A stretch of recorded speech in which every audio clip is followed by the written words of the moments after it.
आप देख रहे हैं जय भारत टीवी।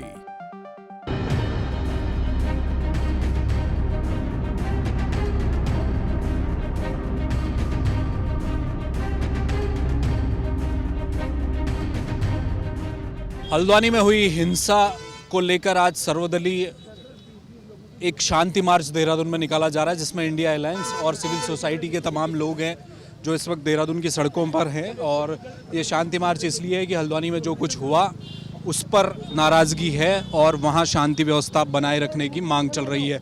रजिया बेग हमारे साथ हैं, वरिष्ठ अधिवक्ता हैं। मैम, हल्द्वानी में जो कुछ हुआ, आज आप शांति मार्च निकाल रही हैं, क्या मकसद? मकसद तो वही है कि जो हल्द्वानी में जिस तरीके से डिस्ट्रक्शन हुए हैं और उस घटना को देख के ये लगता है कि वाकई अब इन सरकारों ने कानून का जो दामन हम थाम के चलते थे, कानून को इन्होंने हर तरह से ख़त्म कर दिया है। इस प्रदेश के अंदर जो शांति प्रिय प्रदेश है, जहां हम कल्पना नहीं कर सकते इस बात की कि यहाँ ऐसी ऐसी विभत्स घटनाएं हो सकती हैं। अब ये कहते हैं कि कौन सा पक्ष क्या कर रहा है, कानून का पालन किसको करना चाहिए था? प्रशासन को के लिए कानून नहीं है, एक प्रोसीजर होते हैं, उस प्रोसीजर के तहत आप काम करते हैं। शासन हो, सरकारें हो, जनता हो, सब लोगों को उस संविधान के दायरे में और जो हमारे लिए हमारे एक्ट बने हुए हैं उनके दायरे में काम करना होता है। आपने तो उनके दायरे में कोई काम किया नहीं, आप दूसरे के ऊपर सौंप रहे हैं कि इन लोगों ने पथराव कर दिया। आप ऐसा मौका क्यों देते हो किसी को? हम बिल्कुल निंदनीय चीज़ों को उसकी निंदा करेंगे। हम ये भी कहेंगे कि भाई किसी के साथ ना हो, चाहे पुलिस के साथ ख़राब हुआ या जनता के साथ ख़राब हुआ, उसकी निंदा हम बेशक करते हैं, लेकिन आप ऐसा माहौल क्रिएट क्यों कर रहे हैं?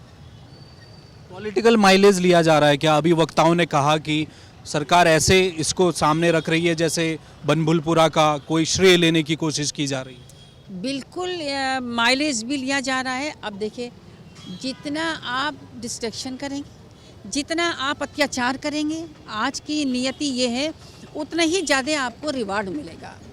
अगर इनाम पाना है किसी भी नेता को, तो वो जो है इसी तरीके की बातें करेगा, अत्याचार करेगा।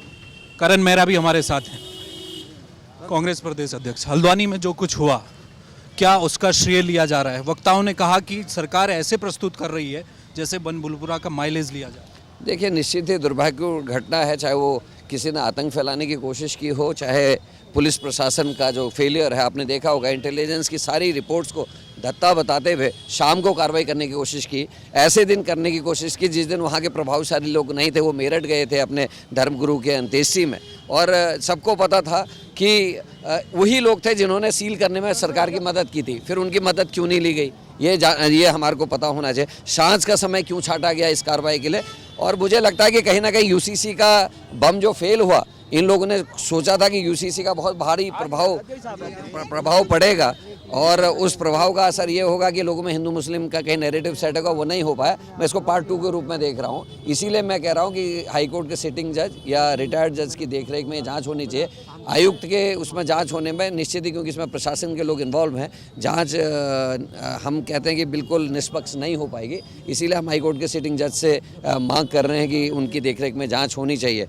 और जिस तरीके से सरकार ने तेज़ी दिखाई चौकी बनाने में, तो उसी तेज़ी को अगर ये वहाँ के नगर आयुक्त के खिलाफ कार्रवाई करने में, जो भी वहाँ दोषी कर्म अधिकारी थे जिनकी भूल से या चूक से घटनाएं घटी या जानबूझ के भी, तो हमको लगता है कि सरकार कहीं ना कहीं वाकई में सही कार्रवाई करने की ओर को जा रही है। लेकिन उस नगर आयुक्त को जिसने इसको लीड किया, जिसने शाम का समय चुना, जिसने उससे पहले भी वहाँ जब दुकानदारों के यहाँ अतिक्रमण तोड़ा जा रहा था, बदतमीजियाँ की, जिसकी भाषा कंट्रोल में नहीं थी, लोग नाराज़ थे उसकी भाषा से, उसकी कार्य करने के तरीके से, उसको एडीएम बना के उधम सिंह नगर भेज दिया गया, मतलब प्रमोट कर दिया गया। तो ये दिखाता है कि कहीं ना कहीं सरकार के मंसूबों को पूरा करने की कोशिश जो नगर आयुक्त ने या वहाँ के लोगों ने की, उसका उनको इनाम दिया गया। और ऐसा पहले की घटनाओं में भी हमने देखा है। अंकिता में भी जिस व्यक्ति ने उसको वीआईपी को कमरा बताने का प्रयास किया, जिन्होंने सबूत तोड़े, उन सभी को कहीं ना कहीं अच्छे पदों में बैठाने का काम इस सरकार ने किया है। तो इस समय अंधेर नगरी चौपट राजा चल रहा है, क्योंकि जिसकी चल रही उसकी बन रही। लेकिन हकीकत यह है कि हम लोग जो कोशिश करें, हमारा प्रयास है कि हम जनता तक हकीकत को पहुंचा सके।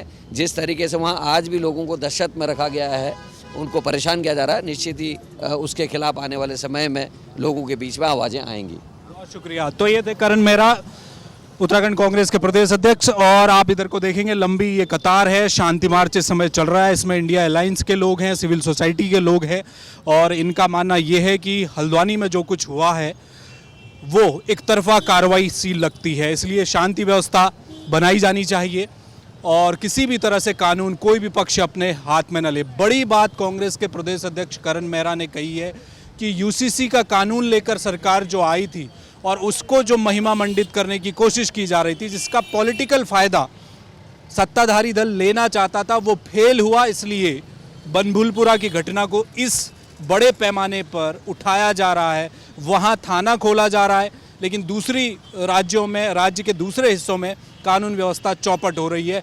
तो इसलिए मौजूदा सरकार को कटघरे में खड़ा कर रही है कांग्रेस। कैमरामैन मयूर उपाध्याय के साथ हेम भट्ट, जय भारत टीवी।